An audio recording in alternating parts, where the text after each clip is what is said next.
Hai, Jumpa lagi di biologi. Ingat like and subscribe ya. Kali ini kita akan belajar mekanisme transport pada membran sel. Membran plasma. Membran plasma diibaratkan sebagai penjaga pintu mengisolasi isi sel dari lingkungan luar dan sebagai sarana komunikasi antar sel. Model membran plasma dikenal sebagai bilayer fosfolipid. Bagian ekor bersifat hidrofobik, sedangkan bagian kepalanya bersifat hidrofilik, bersifat selektif permeabel. Macam transport zat membran plasma. Transport pasif tanpa energi. Contoh transport pasif adalah difusi. Apa yaitu difusi? Difusi adalah perpindahan molekul dalam cairan mengikuti gradien konsentrasi yang menurun dari daerah berkonsentrasi tinggi ke daerah yang berkonsentrasi rendah. Nah, contohnya nih, tetesan tinta yang menyebar ke segala arah. Contoh transport pasif yang berikutnya adalah osmosis. Difusi air melalui membran semipermeabel. Air bergerak melewati membran dari tekanan yang tinggi ke tekanan yang rendah. Substansi yang larut akan mengurangi konsentrasi molekul air bebas dalam larutan. Contohnya nih, sel darah merah kita direndam dalam larutan yang hipotonik.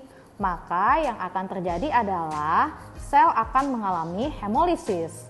Sedangkan jika sel darah merah direndam dalam larutan yang isotonik, maka sel akan tetap normal. Jika direndam dalam larutan yang hipertonik, maka sel kita akan mengerut karena adanya perbedaan gradien konsentrasi antara di luar dan di dalam sel.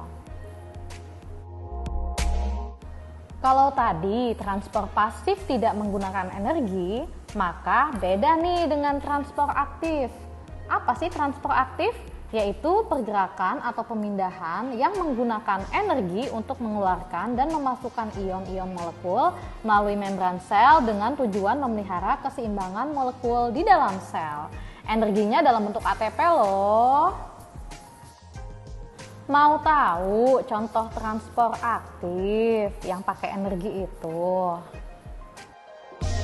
Ada nih yang namanya endositosis, yaitu transport makromolekul dan materi yang sangat kecil ke dalam sel melalui cara membentuk vesikula baru dari membran plasma.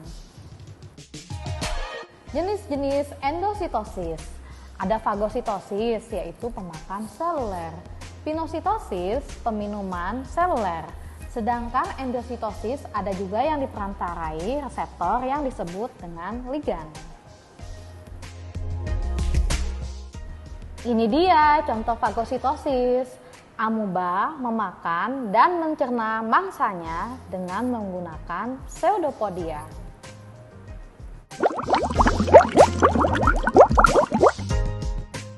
Contoh pinositosis atau peminuman seluler misalnya penyerapan nutrisi oleh embrio mamalia.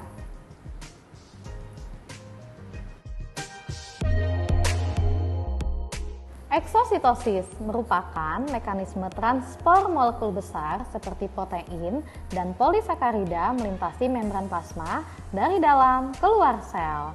Contohnya nih, dalam pankreas menghasilkan hormon insulin dan mensekresikannya ke dalam darah melalui eksositosis.